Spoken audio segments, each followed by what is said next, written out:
సముద్రం ఒడ్డున వేలాది చనిపోయిన చేపలు బిక్కుబిక్కుమంటున్న మత్స్యకార కుటుంబాలు ఇది సహజ పరిణామమా లేక పరిశ్రమల కాలుష్య ప్రభావమా? అనకాపల్లి జిల్లా నక్కపల్లి తీరంలో చోటు చేసుకున్న ఈ ఘటన తీవ్ర కలకలం రేపుతోంది. ఫార్మా కంపెనీల రసాయన వ్యర్థాల వల్లే చేపలు చనిపోతున్నాయని మత్స్యకారులు ఆరోపిస్తుండగా డిప్యూటీ సీఎం పవన్ కళ్యాణ్ సైతం విచారణకు ఆదేశించారు. అసలు సముద్రంలో ఏం జరుగుతుంది? గంగపుత్రుల ఆరోపణలు నిజమెంత?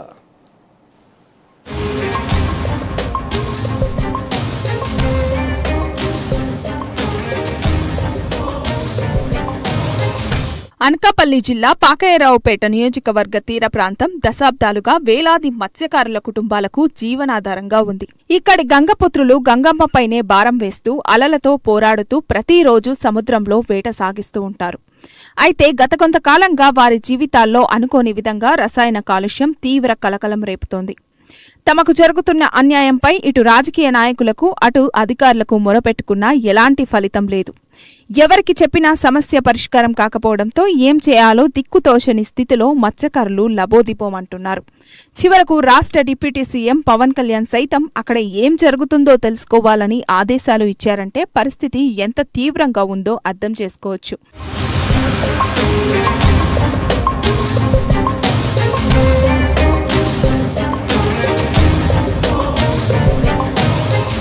ఉమ్మడి విశాఖ జిల్లా పరిధిలోని అనకాపల్లి జిల్లా పాకయ్యరావుపేట నియోజకవర్గంలో సముద్ర తీర ప్రాంతం భారీగా విస్తరించి ఉంది. ఇది నియోజకవర్గంలోని నక్కపల్లి, పాకయ్యరావుపేట మండలాల పరిధిలోకి ఫార్మా, మెడిసిన్ కంపెనీలు పెద్ద ఎత్తున వచ్చాయి. కంపెనీల రాకతో సముద్రంలో రసాయనాలు కలిసి చేపల మృత్యువాత సంఖ్య రోజురోజుకు విపరీతంగా పెరుగుతుంది.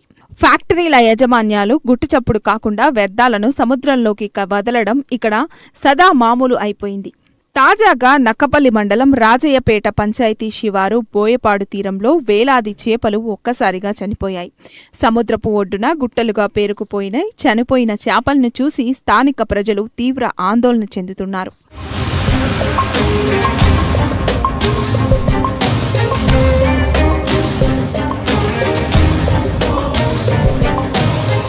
గత కొంతకాలంగా వేట నిషేధం అమల్లో ఉండడంతో మత్స్యకారులు ఎవరూ సముద్రం వైపునకు వెళ్లలేదు.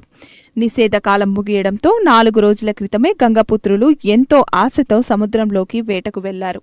ఇలాంటి తరుణంలోనే తీరంలో పెద్ద సంఖ్యలో చేపలు చనిపోవడం వారిని తీవ్రంగా కలవరపెడుతుంది. ఈ దారుణానికి ముమ్మాటికి ఫ్యాక్టరీల నుంచి వస్తున్న రసాయన వ్యర్థాలే కారణమంటూ మత్స్యకారులు ఆవేదన వ్యక్తం చేస్తున్నారు. నక్కపల్లిలోని హెట్రో డ్రగ్స్, పాకయ్యరావుపేటలోని డెక్కన్ కెమికల్స్ వల్ల తాము తీవ్ర ఇబ్బందులు పడుతున్నామని చెబుతున్నారు.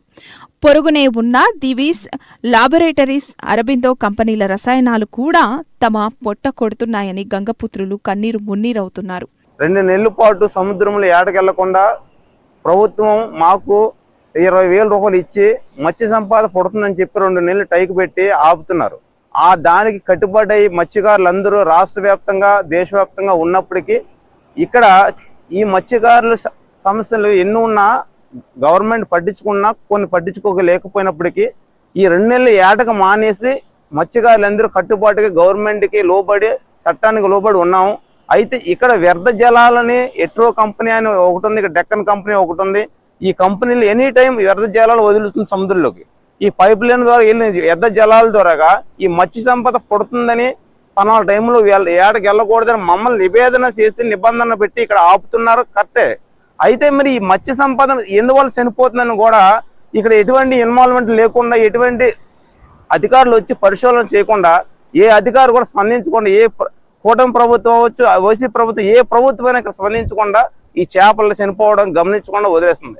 ఇక్కడ అనేకమైన పరిశ్రమలు తీసుకొచ్చి అనేకమైన కంపెనీలు పెట్టడానికి మా గ్రామ విలేజ్లో మా రెవెన్యూలు పెట్టడానికి ఆలోచన చేస్తున్నారు. అయితే ఇక్కడ ఉన్నవంటి 6,000 ఓట్లు కలిగి ఉన్న గ్రామము, 15,000 జనాభా కలిగిన గ్రామం, ఇలాంటి గ్రామాల మత్స్యకారులందరూ సముద్ర తీరంలో ఉంటుండే సముద్రం మీద ఆధారపడి జీవన ఉపాధి కలుగుతున్న మా జీవితంలో చేప చనిపోతే ఎలా బ్రతకాలి? బ్రతకడానికి ఆధారం లేని మా జీవితాలని ఈ చేపల మీద ఆధారపడి బ్రతుకుతున్న మమ్మల్ని ఈ చేపలు ఎందుకు చనిపోతున్న గవర్నమెంట్ కానీ, అధికారులు కానీ, ఏ జిల్లా కలెక్టర్ కానీ పరిశోధన చేయట్లేదు. ఒకటి నేను చెప్పదలసింది ఏంటంటే ఈ చేపలు చనిపోవడానికి కారణం మెయిన్ ఉద్దేశం ఏంటంటే ఎట్రో కంపెనీ ఎర్ర జలాలు పైపు లైన్ ద్వారా వెళ్తున్నాయి. ఆ జలాలు ఎటు వరుస ఉంటే ఆ వరుసకు వాటర్ వెళ్ళడం వల్ల దానికి కలిగిన వంటి ఎఫెక్ట్ వల్ల చేపలు చనిపోయి ఈ సముద్ర తీరంలో చేరుతుంది. అయితే దీని మీద ప్రభుత్వం వెంటనే స్పందించి దీన్ని చర్యలు తీసుకోవాలని మా గ్రామ ప్రజలకి కాదు మత్స్యకారులకు, రాష్ట్ర మత్స్యకారులందరికీ కూడా న్యాయం చేస్తారని నా విజ్ఞప్తి తెలియజేస్తున్నాను. ఫార్మా కంపెనీల కాలుష్యానికి వ్యతిరేకంగా ఇటీవలే కాకినాడ జిల్లా ఉప్పాడలో మత్స్యకారులు పెద్ద ఎత్తున నిరసన ప్రదర్శనలు చేశారు. ఆ సమయంలో డిప్యూటీ సీఎం పవన్ కళ్యాణ్ స్పందించి గంగపుత్రులకు పూర్తి న్యాయం చేస్తామని హామీ ఇచ్చారు. ప్రభుత్వం నుంచి హామీ లభించినప్పటికీ క్షేత్రస్థాయిలో తమకు ఎలాంటి న్యాయం జరగలేదని మత్స్యకారులు ఆవేదన వ్యక్తం చేస్తున్నారు. ఇప్పుడు తాజాగా నక్కపల్లి తీరంలో మరోసారి వేలాది చేపలు చనిపోవడంతో మత్స్యకార గ్రామాలు అట్టుడుకుతున్నాయి. ఇంకెన్నాళ్లు తాము ఈ కాలుష్య సమస్యలను భరించాలంటూ 2 జిల్లాల మత్స్యకారులు పాలకులను ప్రశ్నిస్తున్నారు. కంపెనీల లాభాల కోసం తమ జీవనోపాధిని నాశనం చేయడం ఎంతవరకు న్యాయమని వారు నిలదీస్తున్నారు.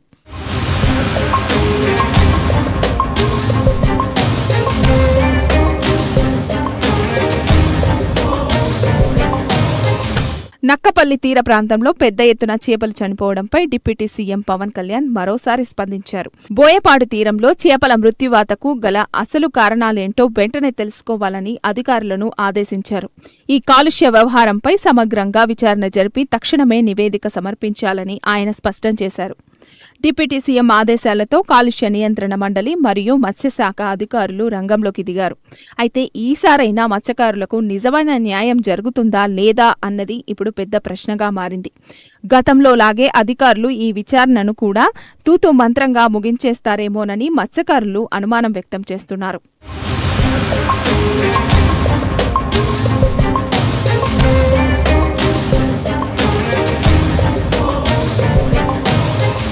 పారిశ్రామికాభివృద్ధి పేరుతో వేలాది మత్స్యకార కుటుంబాల జీవితాలను రోడ్డున పడేయడం సరైన పద్ధతి కాదు. రసాయన వ్యర్థాలను సముద్రంలోకి వదులుతున్న కంపెనీలపై కఠిన చర్యలు తీసుకోవాల్సిన బాధ్యత ప్రభుత్వంపై ఉంది. కూటమి ప్రభుత్వం మరియు డిప్యూటీ సీఎం పవన్ కళ్యాణ్ ఈ సమస్యకు శాశ్వత పరిష్కారం చూపాలని గంగపుత్రులు కోరుతున్నారు.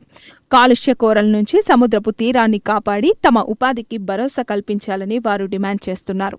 మరి ఈ విచారణతో అయినా మత్స్యకారుల బతుకుల్లో వెలుగులు నిండుతాయో లేదో చూడాలి.